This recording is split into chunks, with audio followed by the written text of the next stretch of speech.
Hi, very good evening, and a very, very warm welcome to each one of you who's joining us from different parts of the country and possibly different parts of the globe right now. My name is Dola, and I'm very, very pleased to have each one of you here today evening. I hope and I sincerely hope that each one of you is doing healthy, safe, and well wherever you are. Thank you for tuning in today. A little bit about myself. I had this fantastic brand called Doritos with PepsiCo India. And like most of you, I'd started out about 8 years back, a passionate professional in sales and marketing. So for those of you who are either just starting out in sales and marketing or are already in there, but are dealing with questions related to what kind of roles should I do? Is sales and marketing for me or is it not? What kind of career paths chart out, 5 years down the line, 10 years down the line? If I had to exit sales and marketing, how do I do? So if those are the kind of questions you have, irrespective whether you are an aspiring MBA candidate or are already doing your MBA or have just entered work professional, this is the platform you need to be in. Because in the next 1.5 hours, what we've put together for you is this incredible set of panelists, each of whom are coming with this huge experience of having hit the ball right out of the court in each and every role that they've done. We have with us this fantastic set of team spanning across different industries, different functions, specific roles within sales and marketing, each one of whom has been around and has been there, done that for about 12 to 15 years. So without any further ado, I'm going to invite and have a quick look at who are we meeting today, and let's go through what's all set for the next 1.5 hours. Thank you, panelists. Thank you so much for joining us. Deepak, we're going to start with you. We are very, very intrigued to know a bit more about you, your profile, what have you done, and what have been your big learnings through the different roles that you've passed on with. Okay. First of all, I would like to thank everyone for taking out time on a Sunday evening and attend this webinar. Personally, I'm really excited to be here and share my journey with all of you. I hope it is engaging and informative for everyone. These are unprecedented times with COVID-19 and would urge all of us to take that extra caution, especially when we see things opening around us. And which leads me to be treading on the lines of sounding a little opportunistic about it. But I would like to say go online, shop online. And that's where right now I'm working at. We are witnessing paradigm shift in the way people buy and sell. And yes, working at Amazon, I find myself grappling with this change past few months. It's been 3 exciting years at Amazon. As category leader, I handled kitchen and small appliance business, working hard to serve the customers every day. Before Amazon, I had a brief stint of 2.5 years at GSK Consumer as National Customer Marketing Manager, where I was responsible to drive the top line with consumer and trade promotions, with constraints of delivering the bottom line. It was a central role with high influence in stakeholder management. I was exposed to diverse iconic brands like Eno, Horlicks, Boost, Sensodyne, Iodex. I learned how important and at the same time difficult it is to make choices of spending between sales and marketing levels. Before that, I was in the place which I called as my professional birthplace, Asian Paints. Asian Paints is the place where I was born and brought up professionally. I started as a summer intern and then joined them in 2005. Post 3 years in sales, where I learned operations, sales force management, and of course, handling month ends, I moved to marketing. 4+ years in marketing exposed me to consumer research, media planning, and other aspects. Then I came back to lead in sales. And then finally, my last stint was in B2B, which I think was extremely enriching role where I interacted with the end customer. So that's a brief intro about my journey and a few key things which I felt I picked up along the way. Thank you so much, Deepak. It's really, it's very interesting to understand how you've literally covered, within the same segments of paints, B2B, B2C, B2B, B2C, all of that, and then done marketing, and now you are in a completely contemporary world. Thank you so much for taking us through. Gagandeep, we're now going to move to you. Very, very welcome on today's session, and please do take us through your career journey in brief and what have been the high points for you. Yeah, Yeah, thanks, Dola. And again, very excited to be here. Yeah. And it's a good thing I'm going right after Deepak because for a large part of my career, I've literally followed in his footsteps. Yeah, right from the summers at Asian Paints, getting into Asian Paints post that.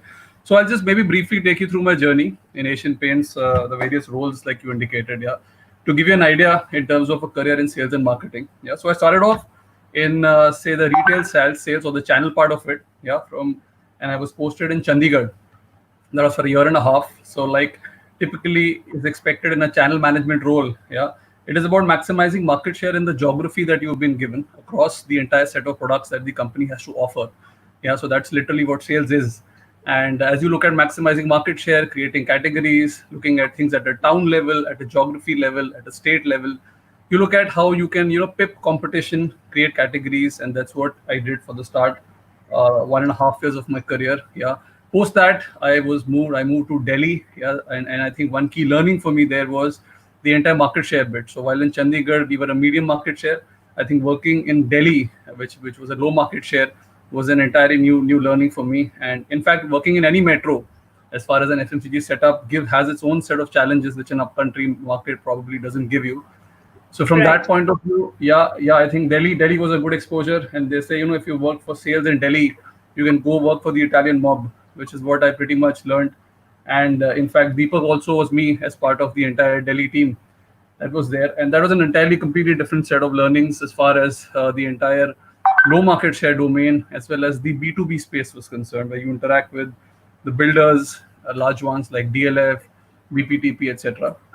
Now, post that, my objective as a employee was having seen the sales side, the channel ownership part of it.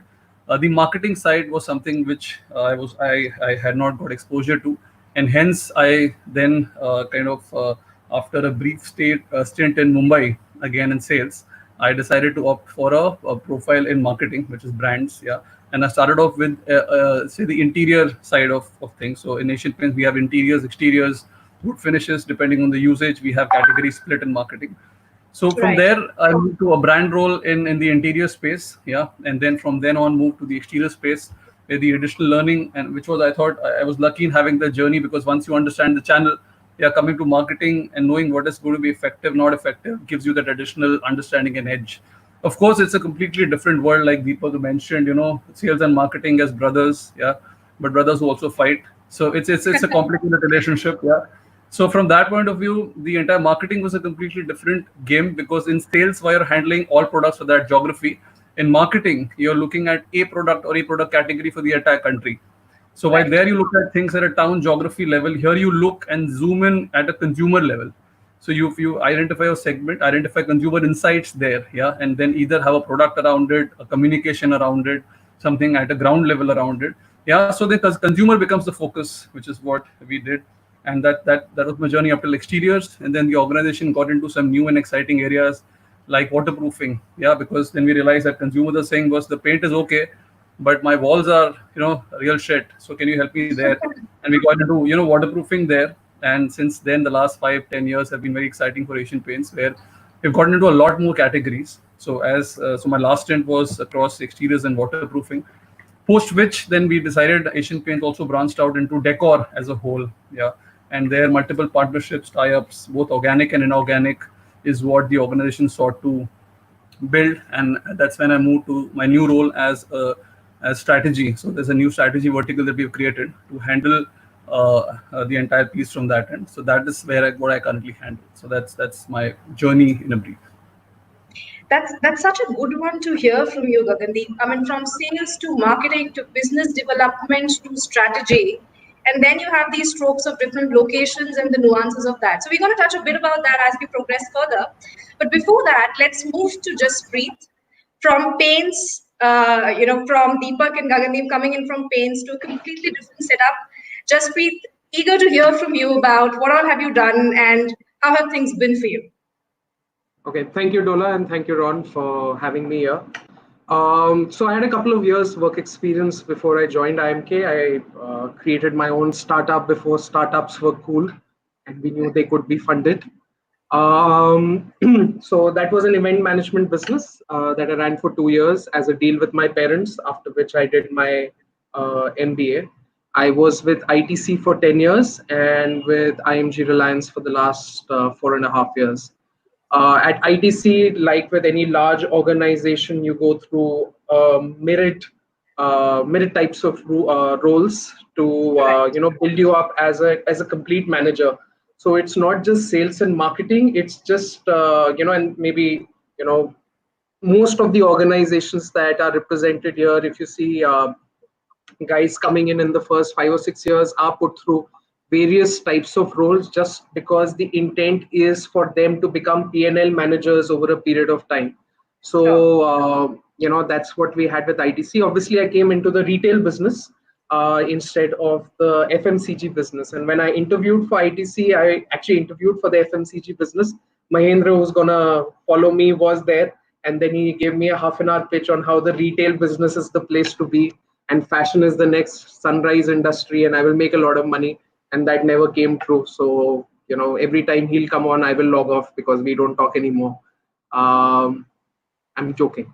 So basically, for the 10 years in ITC, we did sales roles for the first 4 or 5 years, worked across various geographies, um, South India, East India, and the retail role is, as much B2B as it is B2C, because you have consumers coming into stores, but you're also working with a lot of key accounts. You're also working with a lot of retail partners that you have to also sell to.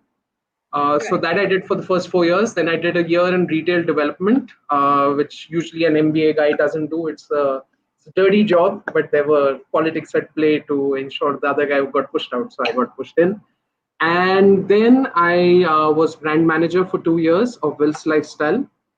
And then for the last 2.5 years of my ITC tenure, I was the head of Will's Lifestyle, which was an overall P&L role. I had about 400 people working in my team at that time, and it was a pan-India role in terms of management of the P&L statement. So that's what I did for ITC for 10 years. The division that I represented and worked for 10 years shut down a year back. So the greatest learning that I have, more so than most of the other guys here, is uh, you know what all do you do to actually make a business go bust. So those learnings will be used by me more so than most of the other guys here. For the last 4.5 years, I've been working with IMG Reliance. IMG Reliance is a joint venture between IMG, which is a global leader in sports and fashion, and Reliance, which is Reliance. We have various interests in sports, fashion, and lifestyle. I look after all the non-sport businesses under IMG Reliance. Now, I came in the fashion business, but we've been able to develop that into various other verticals. So that's what I do right now. And I think what's exciting about my role is that there is no defined role. While it's a complete P&L role, there is no definition to the work that I can do. So essentially, I can do anything except sell a product. So I can sell a concept, I can sell an IP, I can sell an event, and that's given me the opportunity to just look at things incredibly differently from a structured setup that ITC was. We've had the opportunity to open new business lines. So right now we have an events line, and everybody knows about Lakme Fashion Week because that's the sexiest part of my job. But we're doing a lot of work in sustainability in the country. We're actually the largest drivers of sustainable conversations in the country right now. We work with the craft sector, where we work with the United Nations. We work with the government of India directly with the Minister of Textiles, Smriti Irani, in developing the craft sector. Very few people know this, but the textile industry is the second largest employer of people in the country after agriculture. So the span and width of it is really large. We consult organizations in their development. In fact, we've consulted Unilever as well in other geographies apart from India. We work with various other brands in the development of their businesses in the fashion industry. And now we're looking at branching that out into other industries. We've gotten into kids and family entertainment. We're getting into music. We're getting into food. we're getting into all sorts of lifestyle industries that we hope to be leaders in. Because in Reliance, there's really no other choice. You have to be the leader in whatever you do. You've literally given some of us our life goals, just great. Thank you for that. Thank you for taking us through some of the, not just the front of the scenes, things that we so much hear and so much, read about, but also some of the behind the scenes. We're going to pick up more on that during the session. But now from FMCG to fashion, we got to move to FMCG. So I'm going to welcome Mahendra. Thank you so much for joining us, Mahendra.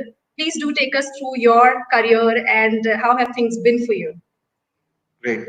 First of all, evening everyone, and thanks Ronald and Dola for having me out here today. So, as the profile said, I started my journey in the year 2005 with ITC, had a year of regular induction management training stint. Post that, the first role, the first exposure in my professional journey was in the upcoming foods business. I started as a brand executive in the confectionery business, handling the kids as well as adult confectionery brands of Candyman and Minto. First 2 years, got exposed to various aspects of the product management and the brand management, I will say. And as the philosophy of ITC has been for the last 100 years, I will say, is that do things on your own. So from that perspective, that allowed me to get exposed to everything by written method. Post that, moved to the first sales stint, handled the role of ASM for the Chennai Metro plus upcountry Tamil Nadu for the foods business. 2 years working on the upcoming businesses, every year a series of new launches and new categories which we entered into.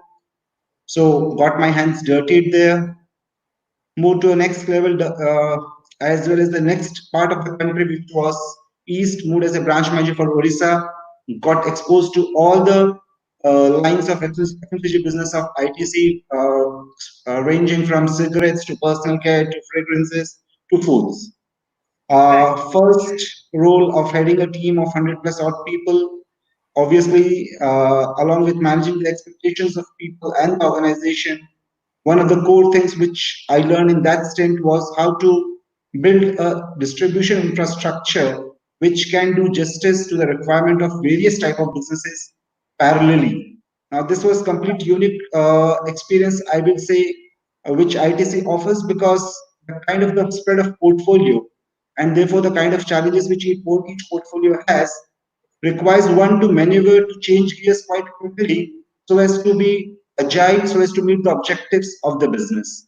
So that was the first trial by fire in true sense, where I had to do my prioritization across different businesses, across different objectives, and that's, I think, was something a great learning which I had during that tenure, which I think was happened in a very, very subconscious manner and obviously helped me in future in my quite a future roles.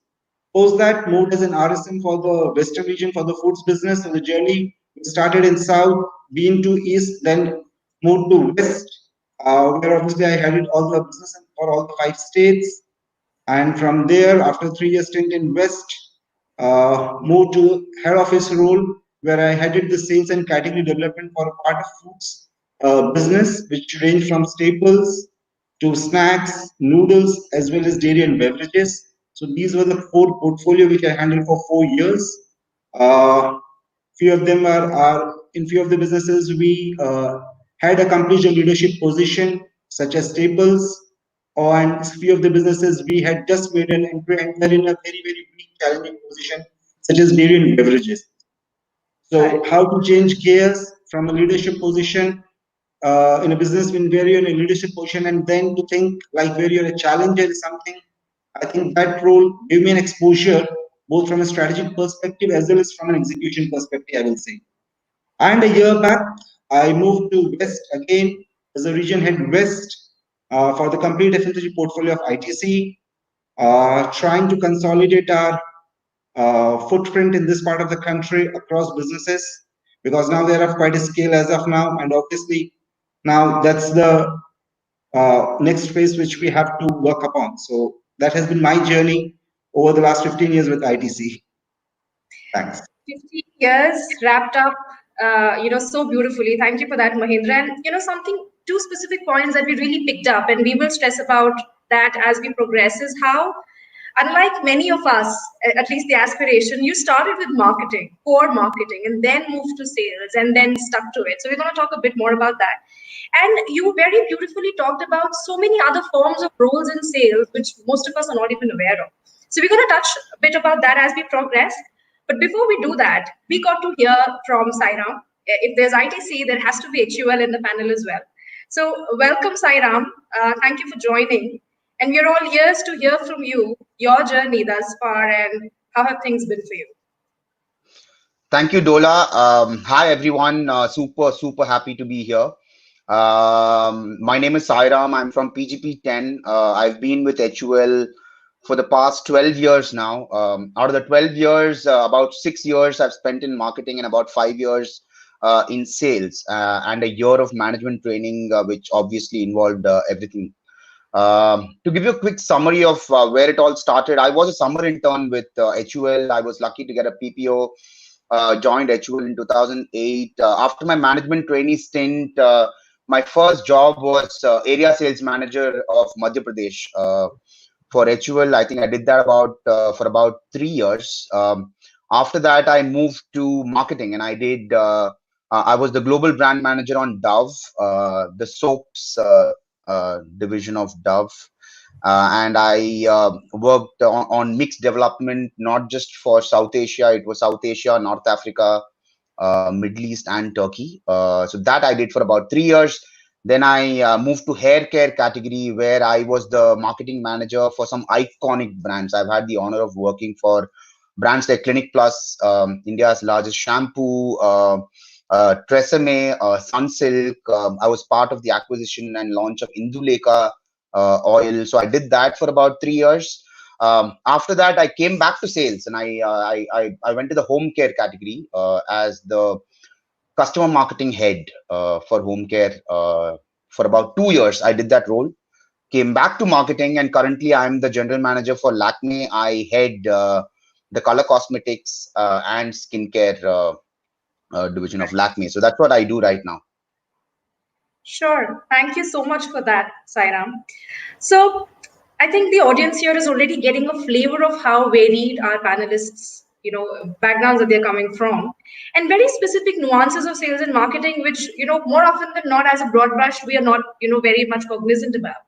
So what we are going to do right now is, without wasting any more time, we're going to straight head into the specific questions that we are already getting from all across the country right now, to navigate the discussion a bit more, in a specific flow, and for us to get that clarity. Let's start first with how do you get into sales and marketing? I mean, what are the things that you should consider while even evaluating at first? Having done that, we will soon move to what do you do when you're already in? How does the first 3-4 years look like? And then we will touch base upon what after sales and marketing. Okay, so let's get into getting in sales and marketing. And with that, a specific question to you, and we'd love if you could answer that for us. Why did you, right after your MBA, or while you were doing your MBA, why did you choose sales and marketing? And why not maybe something like a finance or an HR? What were the questions you had in your mind back then while choosing a sales and marketing career? And it will also help if you could give us a bit of nuances about things like the growth opportunities in sales and marketing. How much can one learn? Is there travel involved? How's the income like? So if you could help us a bit of that, that will be really great.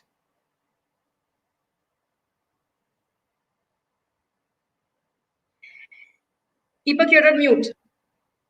We're hearing you all animated. We want to hear it from you. Okay, that's the longest question. I'll try and look at it, and I'll try and answer. Sure. I'll answer it in the best way possible. Two things. First of all, why did I choose sales and marketing? Why not anything else? So rather than answering why not anything else, probably for starters, I was really intrigued.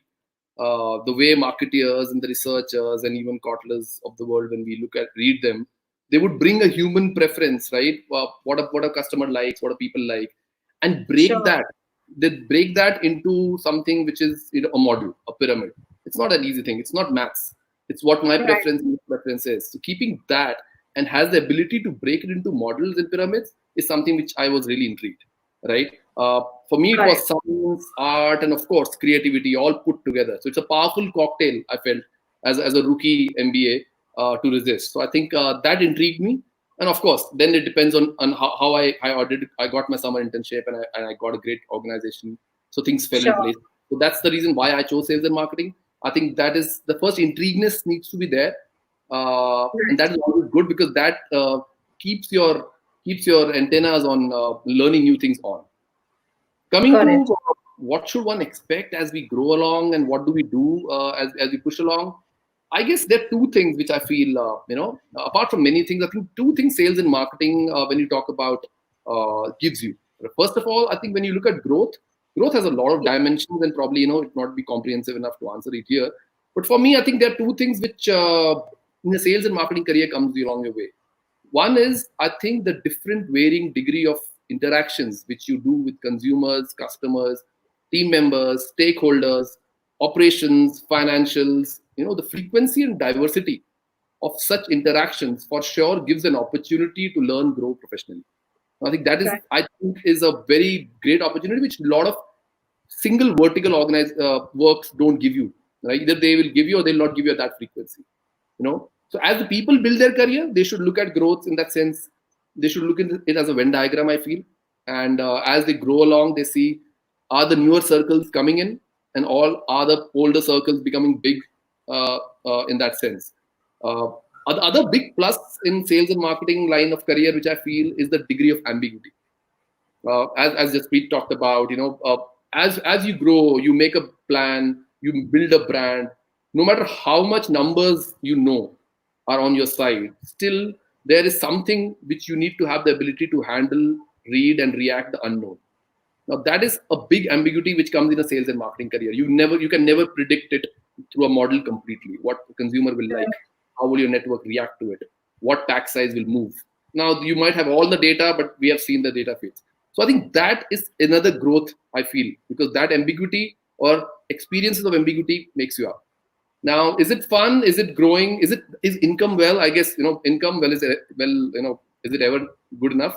So people always want to work. So I think keeping that aside, I really feel I have a different way of looking at income. I think sales and marketing has one advantage. I feel it has a leverage for future income. Higher. Interesting. Currently, how I see is that currently you might be comparing a pay with something and you might be disappointed. But I guess because of the ability to handle ambiguous situations, you will be in a situation where you can lead organizations later on. Hence, right now, your experience of sales and marketing has a better leverage on your future income. And people who get higher incomes are the people, if you make a X and Y axis of risk and correctness, higher the risk and your ability to make correct decisions, those are the people and the positions which paid the most. And how can you do that? By learning those ambiguous situations. So that's how I see the risk and correctness helps you. And that's how I think sales and marketing experience gives you that potential. So the future leverage is how I see the income portion coming. International exposure depends on the work profile. I guess, I think Gagan and me can fairly say that we have traveled quite a bit around on the company expenses. I'm sure there are things like that. So I think that is a part and parcel of it. Fair. Thank you for that, Deepak. I think you touched upon something very, very important, that how sales and marketing is not just, creativity and knowing consumers, but also that entire idea of ambiguity, which makes you as a professional in a much more capable position to lead overall, lead a team, lead a larger organization. The finer prints that I'm reading, that as a sales and marketing professional, there is a very strong charted out route to becoming a CEO. Leading an organization, because you've done that. You've done with the dirtying of hands, building businesses, and the ambiguities, and that's a very interesting point. Thank you for that. Jaspreet, moving to you now. I think, and I can tell for myself, when I had started out as a sales and marketing professional, the only couple of roles I knew was being an area sales manager or being a brand manager, between the two fronts of sales and marketing. But in your vast experience and whatever you've come across, what do you think are the varied other forms of roles that one can explore within sales and marketing? And do you think that significantly varies by the industry? You need to unmute yourselves, Jaspreet. Oh God, I just made fun of Deepak. for doing the same thing. Yep, karma comes back. So, You were saying? so basically, the way I see it is most large organizations will have a fairly charted out, let's say, roadmap for people coming in for the first 5 years of the, when you enter the organization, couple of years in sales, couple of years in marketing, and a certain set of roles that are available. I think instead of wondering how you're going to find a role within the organization that you're in, because you will never really have a choice. Sometimes you do, most times you won't in large organizations. Right. The point I wanted to make was that what I've seen is that if you are able to pick up a challenging role, irrespective of what the role is in your early years in the organization, and show transformative change, that really sets you up for a longer stint in the organization. So, just as an example with me, Sure. year two, I was the regional head of East India. Now, East India, because we are ITC, we're good at everything. And the business was growing. So the business grew 20% year on year. And I came in and made it 30% year on year. So everybody was like, great. Wow. But the real unlock for me when I moved to the south, where the business was degrowing 20%, and I was able to turn around the overall business and make it grow by a certain number, much lesser than the east. But that's the one that really, turned around how the organization saw me as a future leader. So, a lot of people, and I remember when I was younger, I would want the plusher profiles. I would want the, larger stakes profiles. But, the fact that in the first 4 or 5 years, I was able to do that one role, which was terrible. Nobody wanted to be there. Most of the people used to become regional manager of South India and out of the organization. But the opportunity to bring transformative change, in your first 5 years, if you're able to achieve it in even one role, it really sets you up in the organization. So, what I recommend is that you actually go seeking out challenge Sure. versus seeking out what is the easiest and the plushest profile that you can find. And that's where you will actually be able to make a decision on your role, because the plush profiles, the organization will make a decision. The fact that if you can find something that is challenging, you may push the organization into Right. giving you that. And you should never be afraid to fail. The thing with Unilever, ITZ, Amazon, the organizations, Asian Paints, great developer of high quality talent, is that you're allowed to fail. You shouldn't be Right. scared of failure. And even in ITC, which I can remark about, because the point was never that you will be held back because you failed, but you would be held back if you didn't try hard enough. And I think that's something that I do recommend for let's say people in the first 4 or 5 years of their roles, to find something that's really challenging and try to make something of it. Between sales and marketing, you're always a salesman, irrespective of what job you do. When you're marketing, you're selling a concept versus selling a product. But the point is, the way I see it, I'm selling every day. I'm selling myself sometimes, I'm selling my organization sometimes, I'm selling the concept sometimes, I'm selling a product sometimes, I'm selling a product for someone else sometimes. But right now I'm in let's say marketing role. But the point is, you're always selling, and you always have to keep selling, and you have to keep hustling. And that's what will set you apart from, let's say, a large set of people in your peer group. If you actually look at everything from the lens of sales, Right. or at least that's what I've done.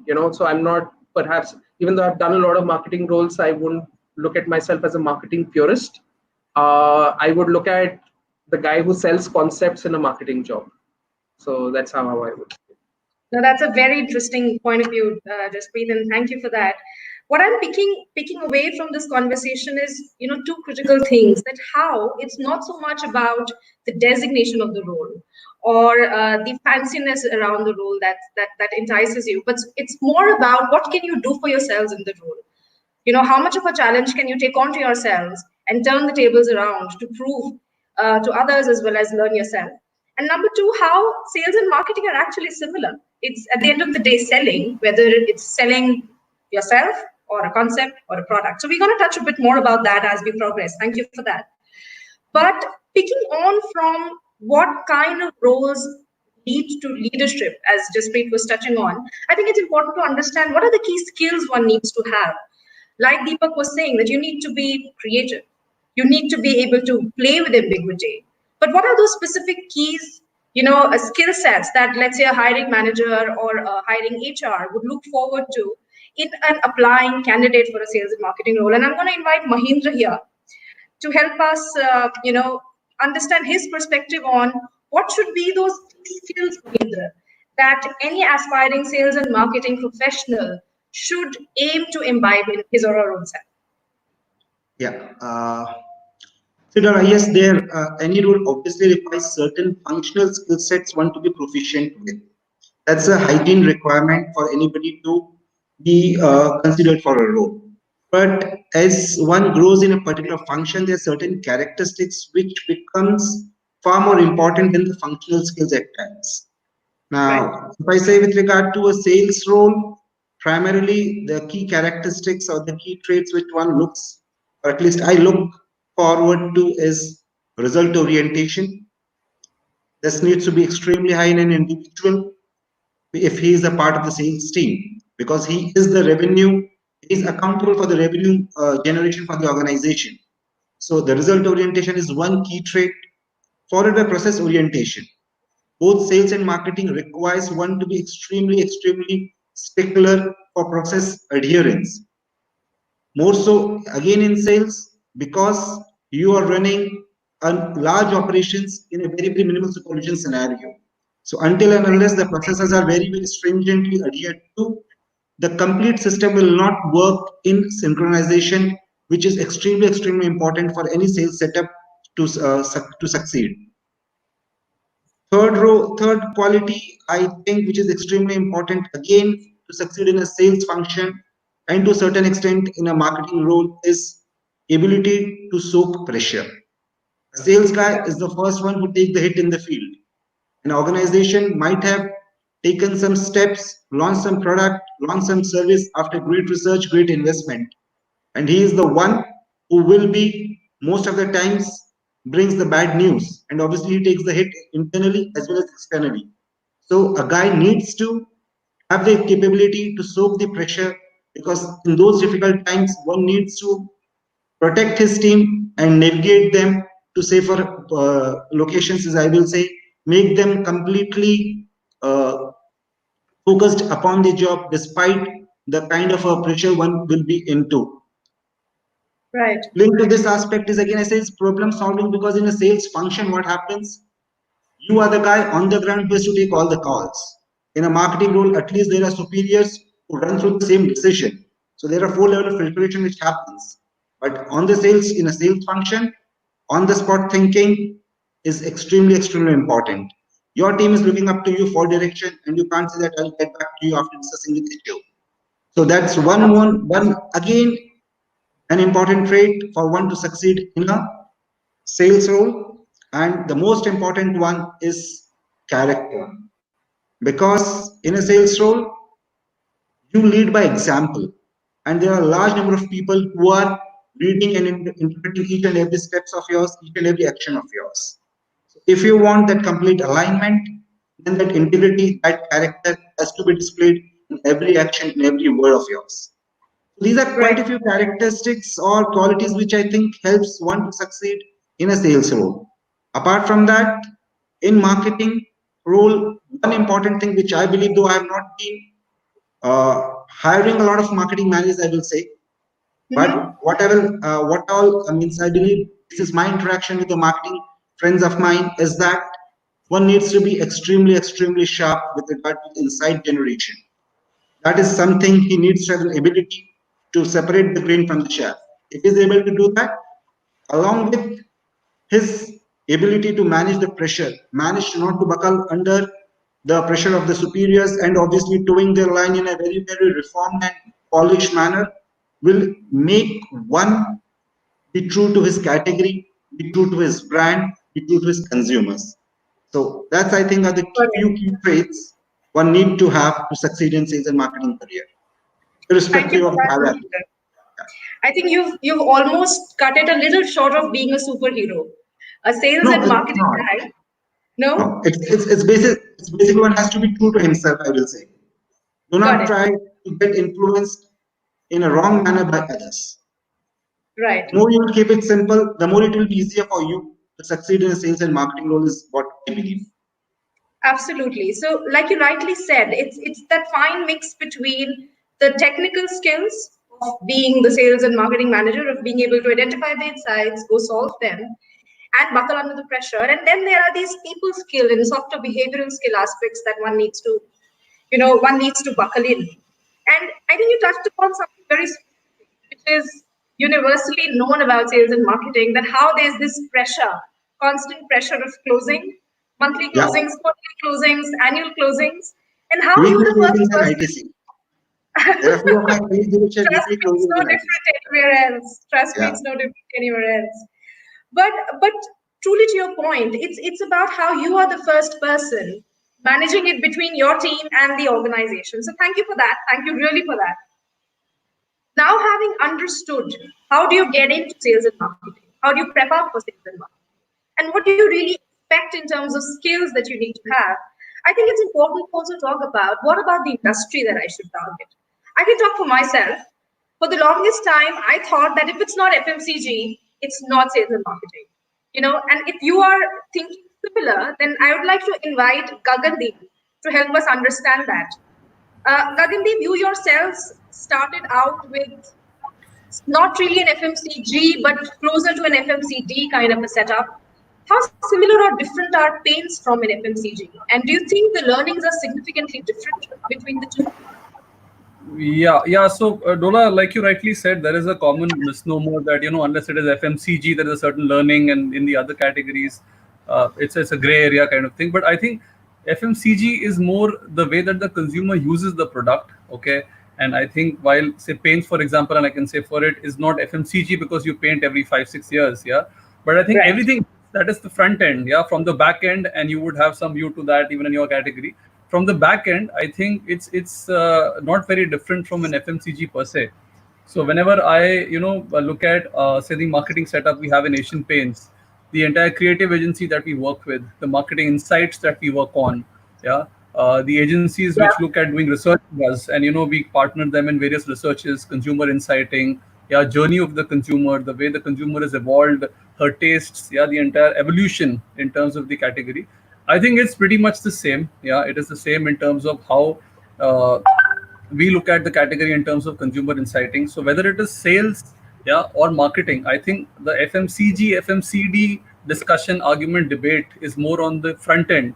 But I think at the back end, at the organization, yeah, when you're entering and you're going to be entering the organization, at the organizational level, I think if you look at these organizations, they're pretty much the same in terms of the exposure they give you, yeah, and in terms of entire ecosystem of agencies and people that you work with, in terms of you getting a similar kind of an exposure which you get in an FMCG, with respect to Got it. whether it is sales, marketing, either way. Yeah. So I think that's the important part, because you should not be guided more by the way the consumer, the frequency of usage by the consumer.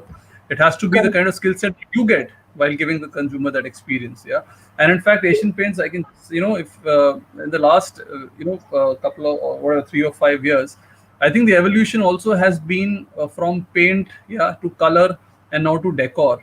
Now, the moment a category, evolves from functional benefits, yeah, to the way to vehicles of self-expression. So your home is it's a vehicle of self-expression. Decor is a vehicle of self-expression. Yeah, it's no longer about the product that you make. It's about the story you tell. It's about the way it makes me feel. Yeah. The moment a True. category gets into that kind of a zone, that it has evolved, and that is when the marketing expertise has to come in, because then you need to say a relevant story. Then it is not about my paint lasts 10,000 cycles more than the competition. Yeah, then it's about where do you fit in into the consumer's life. Yeah, and then Absolutely. the entire evolution and the way that you approach it from a marketing point of view becomes far richer. So from that sense, Asian Paints has gone on from paint to owning the home, which is color, decor, yeah, bathroom as a space, kitchens as a space. Yeah, we got into end-to-end furnishing. So right as at this point in time, Asian Paints owns the home, not just from the metaphorical point of view, but also from the point of view various categories which go into it, and hence Right. it's one story that we we give to the consumer, and that is the skill set that will kind of build in as you would work in an organization like this. And I'm sure, like Asian Paints, a lot of the FMCDs are also looking at a comprehensive story that they build for the consumer and where they place themselves in the consumer's life. So I think the skill set that builds in, is Yeah. in the system. Absolutely, and that's a very, very good perspective, Gagandeep, and thank you for that. It's kind of, you almost are busting the myth of how marketing is not everything about, or sales and marketing is not everything about in FMCG. At the end of the day, it's about the consumers and the customers, and that set of entity remains same, irrespective of which industry you're in. And at the end of the day, it will always be about getting those insights, converting them into solves, and then doing a storytelling. Thank you for that. I think we'd love to hear the entire Paints version of sales and marketing around that. I'm going to move on to Sairam now. And we've got a very interesting question from one of the so many people who are viewing us, is as to how COVID, which is now the new reality and possibly the new normal as we're all calling, do you think that has impacted some of the hirings in sales and marketing? Do you think sales and marketing in particular as a function is disproportionately impacted versus any other function? In my view, I don't think so at all. See, look, COVID doesn't impact a function. In fact, COVID impacts and questions the entire business model, the entire existence of companies. To put things in a broader perspective, COVID is a new normal, like you said, Dola, a new reality that might require changes and pivots across the value chain for a company. And the extent might vary across industries, but I think every company is doing it as we speak. Some companies are going to come out of it very strong. Some companies a little weaker. Some companies and business models might get obliterated. But when you look at the companies that people in this panel work with, I think all of them are obviously going to come out stronger. And as far as S&M is concerned, sales and marketing is the core of a consumer business. And there is no way that sales and marketing will ever get affected, or hiring in sales and marketing will ever get affected. I think there might be a short term, you might see a few hiring freezes here and there for 3 to 4 months, 6 months at best, but it's all going to come back at the same pace at which it sort of went off. So I wouldn't worry. I'm more optimistic here. Sure, thank you for that. And what you're saying is very, very pertinent, that it's not about a specific function that one should be worried about getting more impacted, but as a business overall model, overall organization, and what are the basics that you're working against. I think that's very, very important and fair to say. Do you also want to comment a bit about what would you advise our audience today to be, preparing themselves up with, to be better facing the entire COVID situation and uncertainty? Do you think there are some skills or some specifics that one can build on to be better prepared for this new normal? Are you talking about students who are aspiring to become sales and marketing professionals? Let's pick up the students first. Do you think people who are right now just looking to venture out into sales and marketing, fresh roles, what do you think they should prepare themselves against for in this current situation? No, I think, see, look, I think from a point of view of a student trying to get into sales and marketing, nothing changes, nothing much changes. I think be inquisitive, look around you. There are insights all around you, be it consumer insights, insights on distribution, the way channels are shifting, everything that's happening around you.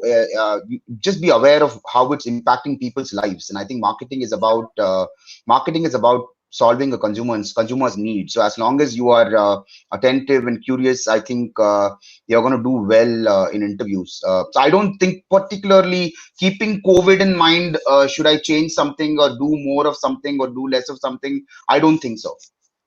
Got it. So just be aware, just be abreast with what's happening.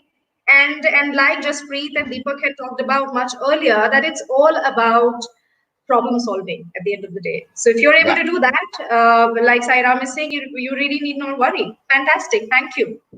Deepak, we're going to move to you. And one pertinent question that almost every student or just a budding professional will always have, that, hey, I don't have a prior experience in sales and marketing. I've never done it. I don't have an internship in that. I don't have a prior work experience in that.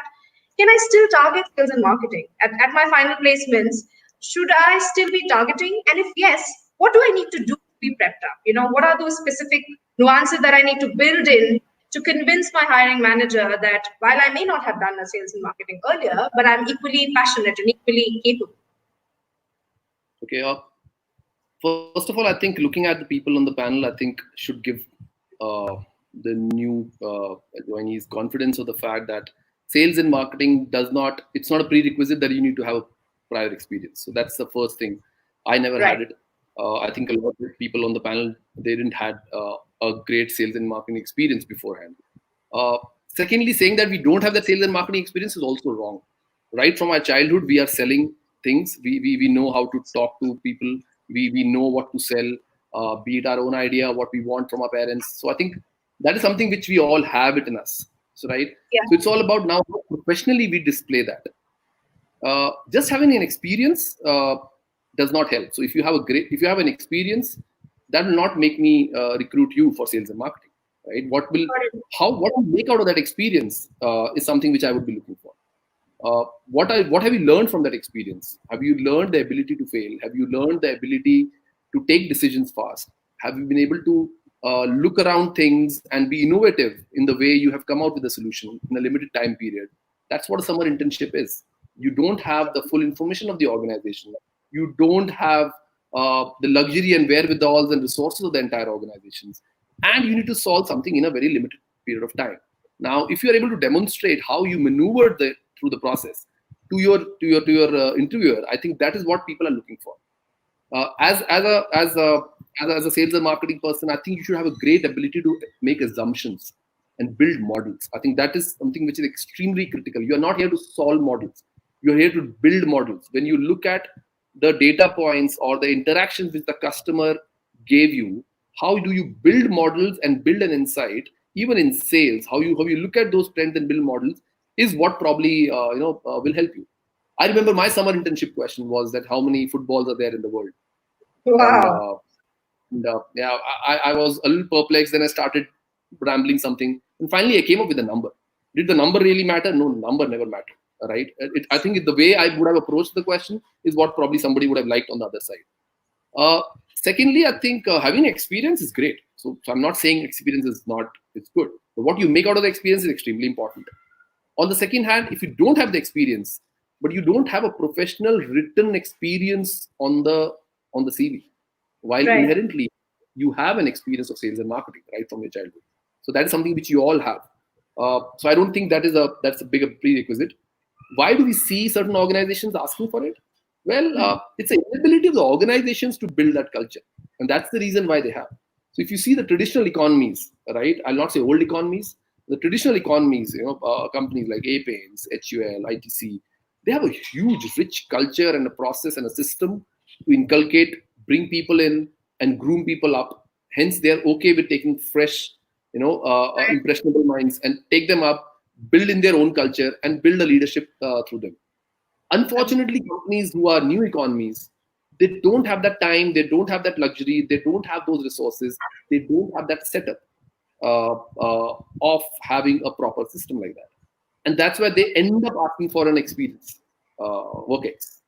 But that doesn't mean, it stops anywhere. So I think what you make out of the experience is important. And you also need to understand why organizations are coming from that lens. It's probably organizations' inability to look at it, right? Yeah, you're absolutely right, Deepak. I think you kind of made me reflect of how I joined PepsiCo. And I was an absolute fresher. And the first geography that I was given in sales was the largest geography for PepsiCo India. And I was literally coming in from zero background, no prior experience at all. I think you rightly put it. It's two parts. A, the skill sets in sales and marketing really are very intrinsic. They're very human in nature, And if you have those skill sets, irrespective of whether you worked in it or not, it doesn't really matter. And then it also depends upon the organization hiring. How much are they able to see that beyond those lines on the resume? Thank you for that. Mahindra, we're going to move to you.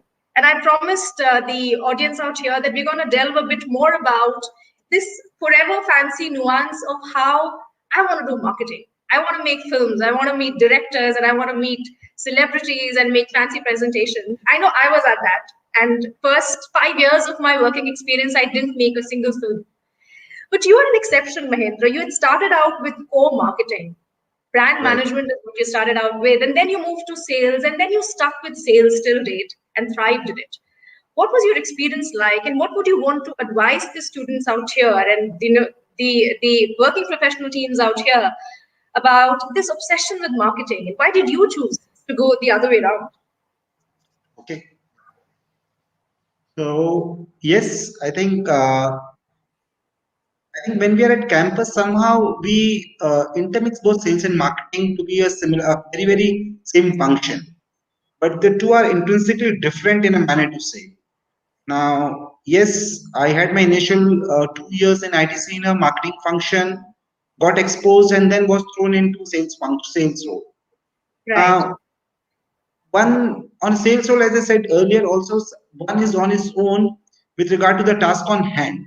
Okay, in a marketing role, there are layer of supervision who will ensure that the work which gets done, which is happening, is as per the process, and that multiple layer of filtration minimizes the chances of going wrong.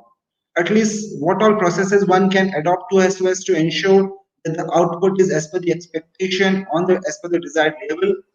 That security, that surety, at least a marketing role offers is what has been my experience.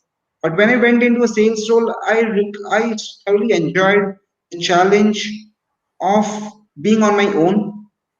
It surely put my analytical and decision making skills to test n number of times. Every time when I thought, "Okay, I know the complete equation, but there will be one unique variable which has come up which I've never thought about it." So that was quite interesting somewhere. Thirdly, I think what all we say, the thrill of managing a large team, okay, that kicks one gets in a sales function. So that right, initial 3 to 4 years in a sales role somehow obviously got me hooked into. That was a kind of I will say it was a different kind of a kick which I was getting in doing a sales role. Yes, apart from that, obviously, somehow the context being in ITC where one gets exposed to multiple categories, okay, ranging from commodities like atta or salt or spices on one end to a branded range like noodles and biscuits, or one moves to a planned purchase category like personal wash and hygiene to impulse categories like snacks and fragrances. These are completely different categories, each have their own nuances.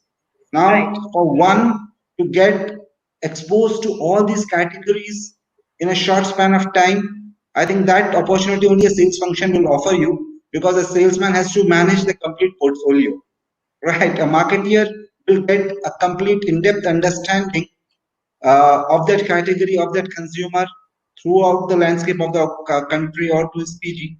But in a short span of time, that multiple category sets one can get exposed is in a sales role only. So that was somewhere was a rational thought which made me to pursue this uh, path.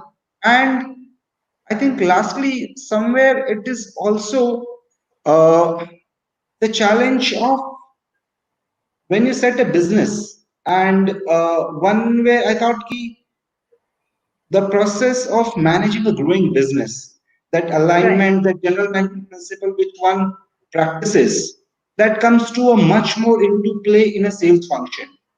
So in order to again get a very, very in-depth experience through the levels. I think that made me continue on this journey altogether. And I think I was fortunate enough that the organization allowed me to do that. So that's, I think, were some of the reasons that I chose this path. I managed to travel this path. Having said that, for individuals, please do not get, means my only advice would be that do not get just hooked into a particular role by the glamour part of it. Yes, as you rightly said, for the first 5 years, you did not manage to get to shoot a film. And I think if somebody is interested in that glamour part, I think showbiz is the space for them to get into, but not here in the sales and marketing function from that perspective. There are far more important aspects of the business which one gets exposed to while doing these roles, and basis his our own interest level. I think one should pursue it in that particular function. Is my piece of advice to everyone. No, that's a big advice, Mahindra. Thank you for that. It really helps a lot of us really gauge what is it that sales is, and how within sales there are so many nuances of overall marketing that you cover. And like you rightly said, it's about managing multitudes of category and knowing how to shuffle between them. Thank you for that. Thank you, really. So now we are, I think, all prepped up and super excited about sales and marketing. We know what it entails, we know what skill set it requires. But I think Gagandeep can help us understand a bit more of how do I prepare. Now, I am all in for sales and marketing now, is what the audience here is telling. But what do they need to do to crack a stellar interview when they are facing organizations, hiring teams? How do they prepare? What are the learning resources that they could look at which will allow them to really make a solid impression? Yeah. So again, Dola, I thought very pertinent for the audience today. Yeah, but I thought one way in which sales and marketing interview fundamentally differs from the other functional interviews is that the fact that you have to prepare for the interview before the interview. Okay, your interview actually happens before the interview, and the interview per se is not very important. And I'll just try and explain why that is, because I'm leaving out the in general the aptitude part. So say when I'm interviewing, the two aspects that I would look at is one, the aptitude, which is the basic. I think the Deepak put it well in terms of saying structured thought in an unstructured environment. Yeah. So I think that is number one in terms of looking at what the candidate brings on board with respect to that. Yeah, and that I think for me would be the primary skill. So the example also which Deepak said, number of people, etc., an estimation. So for that, I would recommend you go through as many case studies as possible. Yeah, GD is a good area to check that. Given unstructured topic, how does a person put structure to it? Because at the end of the day, you'll be faced with n number of unstructured situations, and Mahendra also referred to that in his initial years. Yeah, and how you through structured thought reach a logical conclusion and an actionable. I think that is what we see. What is seen in a candidate. Yeah. So various means of doing that is say a case study. That's one of my favorites as an interviewer. Yeah, as well as from the point of view of a group discussion as an unstructured thing. Because in a group discussion also, I typically give unstructured questions. Yeah, as against something which tests your knowledge, because your knowledge is redundant beyond the point. Yeah. And so the first part is the aptitude, which is, I would say, boils down to only one area, which is structured thought in an unstructured environment. Now, is that the only thing required? No, there are many things like, we discussed creativity, latent thought. But can I check it in an interview? No. Yeah. So this is what I can check in an interview, which is what largely, is the first part. And the second and the most important part is the intent. Yeah. Which is what I said that, one area in which an S&M interview is different is, you can't really, you have to prepare for it, or you're giving the interview before the interview. Okay. By doing whatever needs to be done before that. Because in finance, you can check on various theory aspects to check the intent. Yeah, you can ask for various questions. You can ask, the Black-Scholes model or whatever else is there. Yeah, in operations, you can ask for, say, the moving bottleneck problem. Yeah, but in sales and marketing, you can't really do that. And even if you do that, it's like one night study in the night canteen. Yeah. So, by the way, if I end up asking you the 4 weeks of marketing, your interview is going really shit. Yeah, that's what it's devolved to. Yeah. Yeah, so the thing is that, it's not, hence your intent cannot be gauged through your knowledge, and it has to be gauged through what you've done to place yourself in the position of being selected. And your intent then has to come from various case studies, various live projects that you've done. Yeah. And, I would say that you don't have to fill your CV up with a lot of, cram it with, say, 20 live projects. Just do 2 or 3, do them well. I would love discussing a couple of live projects with people who have done it in the interview. Yeah, just 1 or 2. You understand, okay, you're not a bhakt or a loyalist for sales and marketing, and you're hedging your bets with finance and sales or operations and marketing. That's understandable. But do 1 or 2 projects, do them well. Yeah. And from that point of view, I would love, at least in a lot of interviews I know, would love discussing your insights from that particular project. Yeah. And that tells us your intent. Yeah. So in a way, your S&M interview happens before the interview, especially in S&M. And I would say that, that is the approach that you should take. And the intent cannot be, expressed through desperation in the interview. It has to come from effort before it. So in a way, it's like Harry Potter sorting hat. It's what you say, and the hat asks you. Yeah. So if you say Gryffindor, you're in, or you can say Slytherin and join finance. Thank you for that analogy, Gagandeep. I think you made a very, very fair point that it's not so much about the quantity of live projects that you put out, but what have you really gained out of those two or three?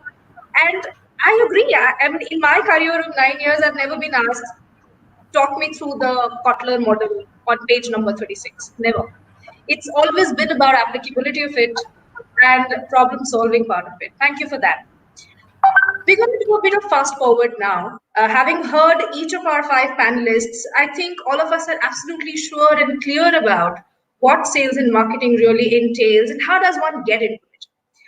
Fast forwarding up to 3 to 4 years now that we're already into the business, and I'd like to pick up a few questions around what do we do to excel in sales and marketing when we are there already as a professional.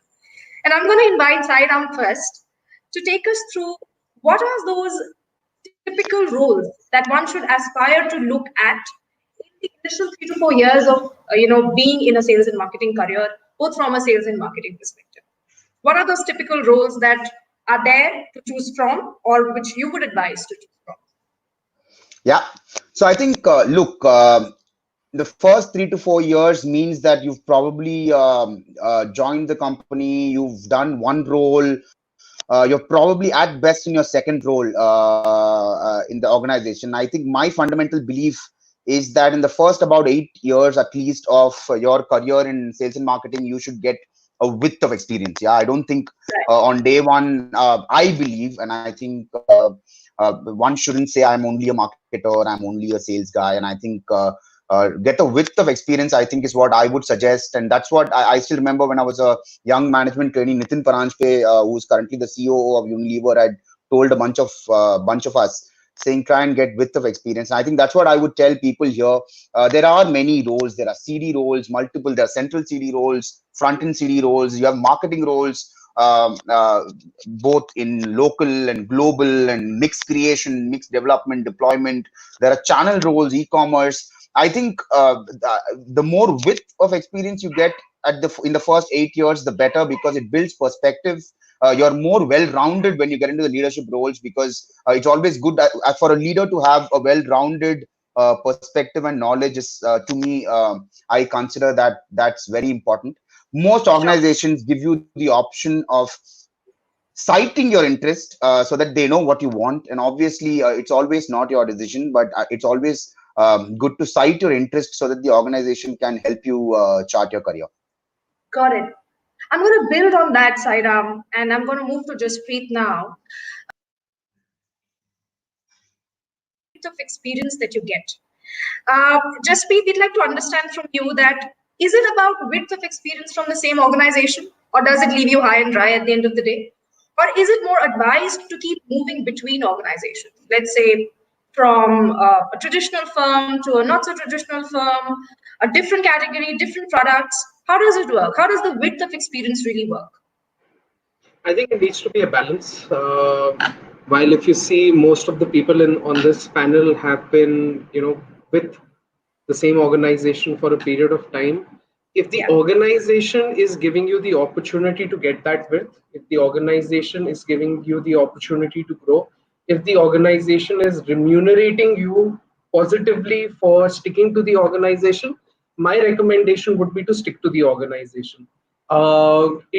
It's over a period of time that you build that equity within an organization that will help you, either pivot to another organization in a leadership position, or have a leadership position in the organization that you're in. So I think the decision making has to do less with you defining your career, as much as the organization that you're spending a long period of time in actually enabling your career as well. And pretty much every single organization that you are having a conversation with right now are career builders, or maybe less so mine than the others, but I think, if you look at when you're in college, these are the organizations that you want to work with. Asian Paints, they used to pick up one guy from each campus. I still remember, and I came number 2. I wasn't the number 1 guy. Gagan was the number 1 guy. So with Asian Paints, with Amazon, with HUL, with ITC, even with Reliance now, more so than maybe 15 years back, these are career builders, organizations that will give you the opportunity because they have that significant span of providing you with experience that is varied. If you are in an organization like that, I think I would recommend you stick around if you're doing well. If the organization recognizes you, thinks of you as someone who can become a leader in the organization one day, and hence gives you that varied and rich experience. If you're in an organization wherein there is perhaps only one line that you're asked to follow. I've never really worked with a startup except for the startup that I had 20 years back. But I do speak to a lot of people in those businesses, and one of the things that they do keep worrying about is the fact that they're not able to see a significant, let's say, and I'm talking about kids who been 3-4 Right. years out of MBA college. They don't see the future. They're not able to see what they're going to do next because the organization is trying to suck the life out of you, or get the most out of you in the current role that you're in, and there's not Right. really a focus to figure out what they're going to do with you next. If you're in an organization like that, you should never feel that you're handicapped being in the same organization. Yet you should always be open for opportunities outside as well, if the organization that you're with is not giving you that. So I think that's my recommendation to most people, to always keep an eye out and an eye in. um, it's as much a sales process to sell yourself to a new organization as it is to sell yourself for growth within your organization as well. So I think everybody on this panel has been with a company for 10 years plus at least, and I think we're all richer for it, and we're all invited to this panel in lieu of that, I guess. So, but I do Thank you want to for point that. out one complaint that I have, Dola, is that this format allows me to only speak once in half an hour, which is quite stressful. We'll soon change that for you, Jaspreet, and move us in quick rapid fires soon. But before we do that, I think I really appreciate and relate to what Jaspreet mentioned, that it's not about the same organizations or multiple organizations. So long as you are developing your bit of knowledge through what you're doing within or outside. I can talk about myself that, one strong Pepsi, tenet that PepsiCo has always asked us to follow is that make sure that you are preparing up for your next role 6 months before you want to move on. And that has always helped us being a bit more prepared. I'm going to move to Deepak now. And Deepak, we have a specific question that has come in from the audience here today. And they are, of course, intrigued with how you move from a very traditional organization, which was in Japan, to a much more contemporary setup of Amazon. Now, two parts to that. Number one, how easy or difficult is it to move, right? Especially for people who are right now contemplating, should I start with a startup? Should I go with a mature organization? Should I go with a digital organization? So that's one, how easy or difficult is it to move? And number two, what is the specific nuance that one needs to have, apart from, of course, the digital skills that you need to have if you want to go to a digital organization? But apart from that, what are those core skills that, let's say, an Amazon or a consumer tech firm like that would demand you to have? Okay, digital skills are not important. I don't have any digital skills that way. So I don't think that's a skill. It's good to have. It's not a necessity. So I'll come to that. I see three parts to it. One is, what should I choose?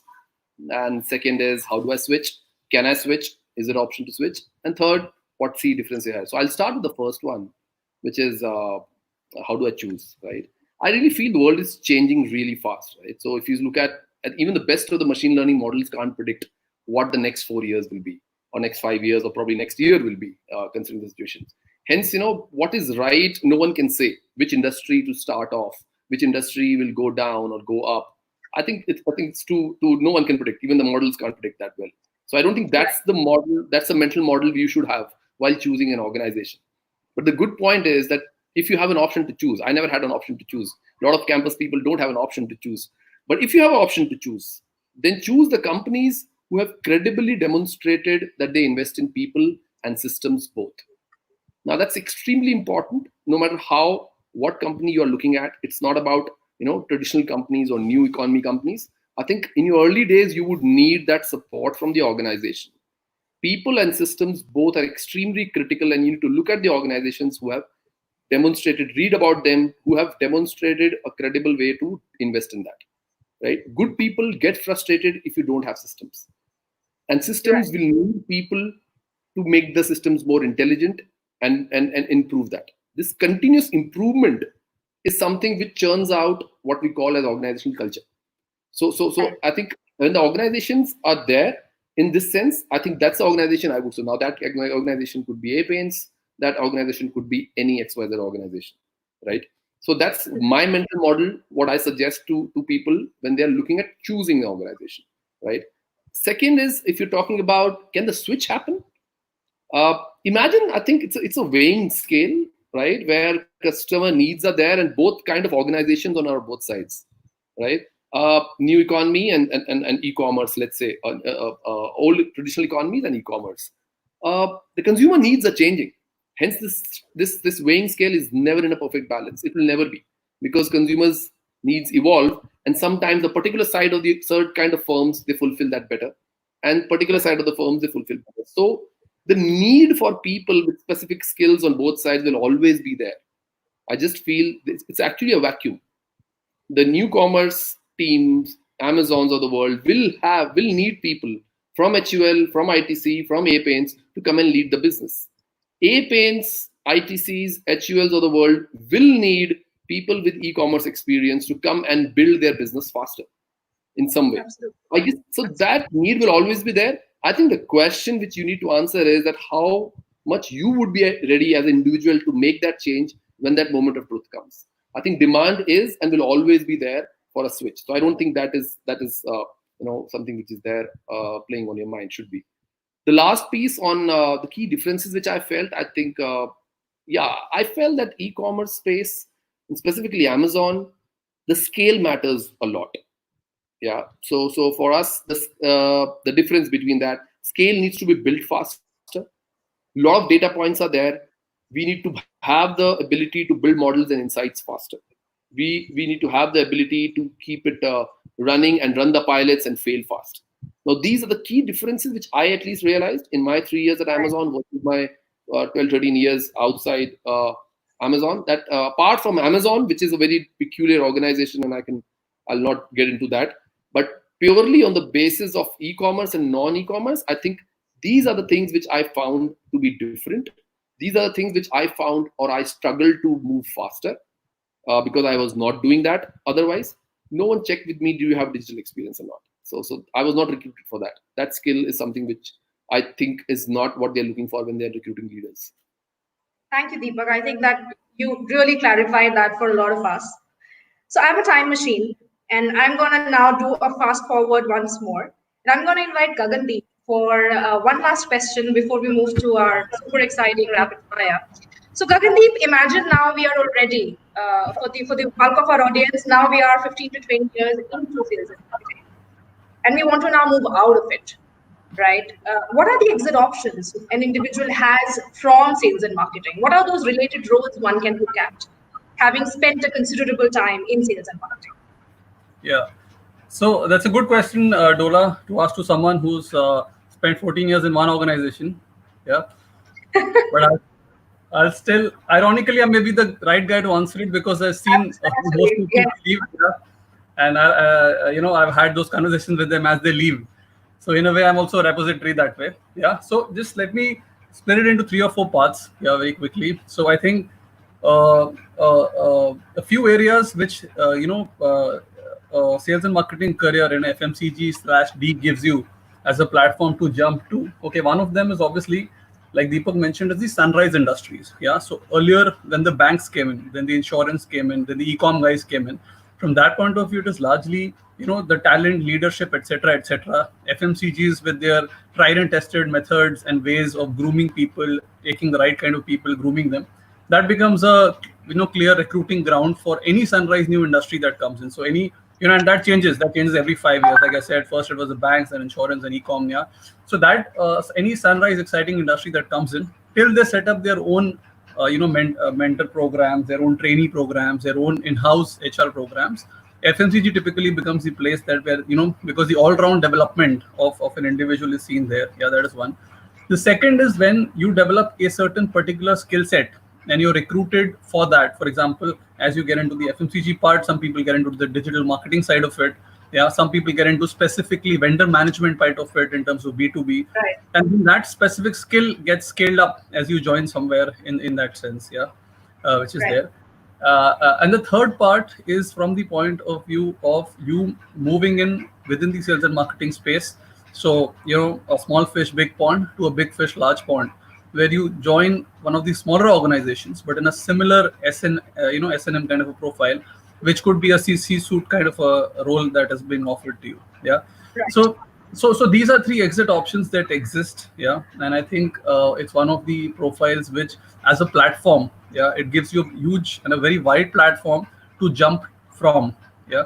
But I would at the same time, urge people not to choose this for that purpose. While that leeway exists, I would say that, it's not something that you can plan for. It's something that may happen to you.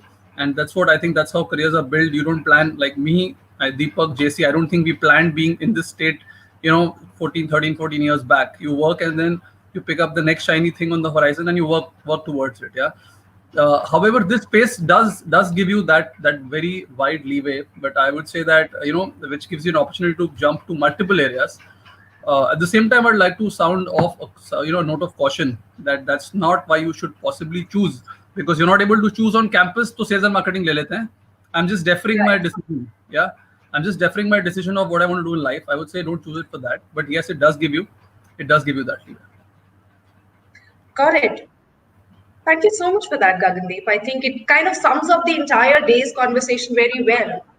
That what you really do with those skill sets that you've picked up through your sales and marketing career, and hence what can you really look at. Thank you really for that. What you're going to now do is move to the most interesting and the most fast-paced session element of this 1.5 hour conversation that we've been at. We will now dive into rapid fires. So I'm going to clear out quick rules here. It's going to come in random orders to the panelists. I'm going to call out the name, and you don't have time to think, so you just have to jump into with the answer. Number two, exactly what the infamous Karan Johar has taught us. It cannot be lengthy. Your responses cannot be lengthy. Try brief it to at a couple of words, at max 1 or 2 sentences, and we're going to keep it. I have already negotiated 3 sentences with Ronald. So three sentences for Jaspreet as an exception. All right. So with that, we are actually going to get started. And my first set of questions is to Jaspreet, given he has the option to have 3 statements. Quickly, Jaspreet, what is it that you most love about your job? 2 things, so I can get 2 sentences in. One is the ability to create industry-wide change. The second thing is access. While everybody speaks about Bollywood, the fact that you get hosted by the Queen of England in Buckingham Palace is access at a completely different level. So I think lots of people in my job have never really understood what to do with the access. And I think that's where it's really worked out for me. Right. And let me flip it for you completely on the head. What are the things that you literally hate about your job? I think the organization doesn't value industry change as much and doesn't pay me enough for it. Got it. Mahendra, shooting to you. If it were not for sales and marketing, what would Mahendra Baid be doing? What function, apart from sales and marketing, do you think you would have wanted to do? Business strategy. Okay, interesting. Business strategy. With that, I would request you to rank these business channels in order of priority: traditional trade, modern trade, e-commerce, and institutional channel.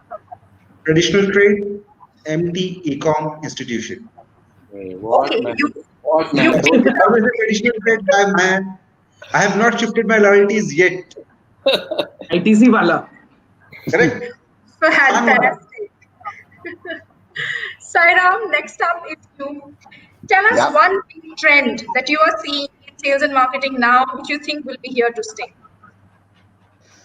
So there are a few, but I would pick hyper personalization. I think with the digitization, data, AI, machine learning, I think hyper personalization is going to change the way we do.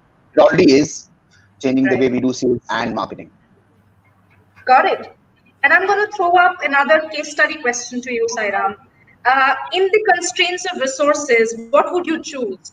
To increase the price of your product or to spend less on advertising? Which one Okay. between increasing price versus reducing A&M?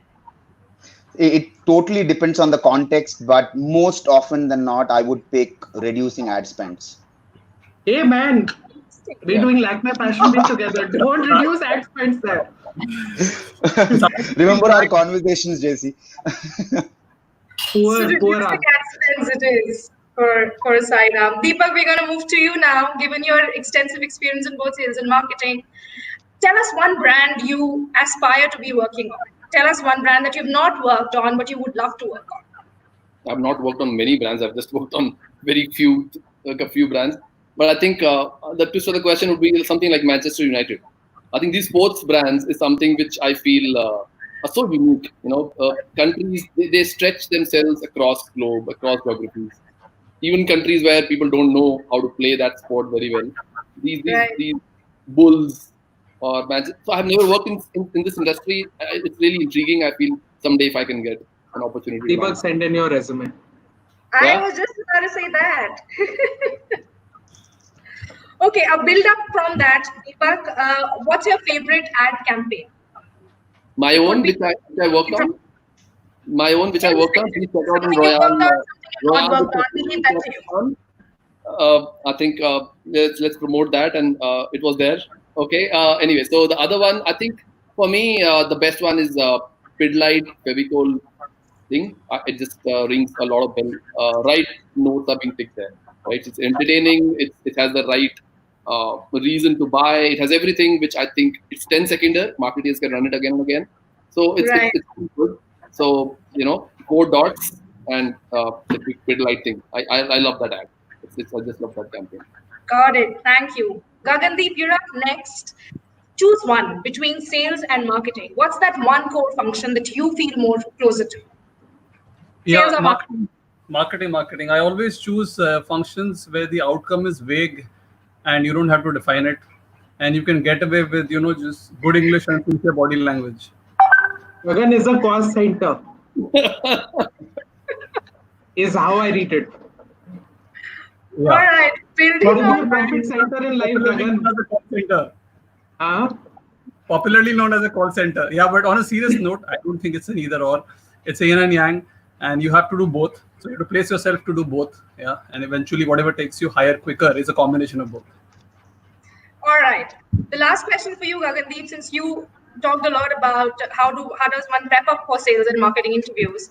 Choose one between, or tell us which you think is the most apt learning resource for any sales and marketing aspirant. Is it case studies, live projects, panel discussions like these, Kotler books? What is it that is most valuable? Yeah, I think we discussed a lot of that today. I think the biggest resource is getting hired by an S&M firm. Yeah. And outside of that, it's not really a thing, Yeah, I just want to add there that I think the key thing to learn when you're in an MBA college is Microsoft Excel and Microsoft PowerPoint. If you are a stud at these two things, I think that makes a major difference in your career going forward. And if you want to come to Amazon, then PowerPoint is useless. We don't use PowerPoint, no PPTs. We are a Word doc company and we only write documents. So MS Office is but it's like a new age company, nobody cares about it. I think the gem of the session. The gem of the session was in whole for the last, which is all that it matters is really the MS Office usage. So with that, thank you so much, panelists. I think I thoroughly enjoyed. For me, the 1.5 hours just went away as a passé. The questions that we've got really, really inspiring, and it just tells us that how intrigued people were to go through the entire session with us. Thank you so much for joining. Very, very warm welcome. Big gratitude from the entire IMK fraternity. Just a note to the entire audience out there, thank you so much. You guys were lovely. Thank you for those questions that you gave in. If there are more, and I know there are more because there are more coming in even now, please shoot them out in the comments below at the YouTube page, and we'll make sure some of us definitely comes back and answers those. You please take care. Have a very, very wonderful leftover Sunday, and thank you so much. And thank you, Dola, for being a great moderator. Yeah. Thank you. Thank My you. pleasure. Thank you, everyone. Thanks. Bye, everyone. Thanks. You Bye. guys.